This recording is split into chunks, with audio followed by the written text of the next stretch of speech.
this quick guide, I'll show you how to add a select property in Notion, perfect for organizing and categorizing your data efficiently. Start by opening Notion and going to the workspace where you want to select property.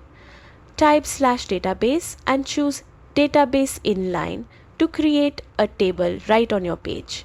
Give your table a clear title so it's easy to identify. Click new page to add entries. Then click add property and choose select from the list. This lets you categorize your items with custom labels, making filtering and organizing a breeze. You can also experiment by adding date or checkbox properties to track deadlines and task progress. And that's it. Your Notion database now has a select property, making your workflow more organized and efficient. Like and subscribe for more Notion tips and tutorials.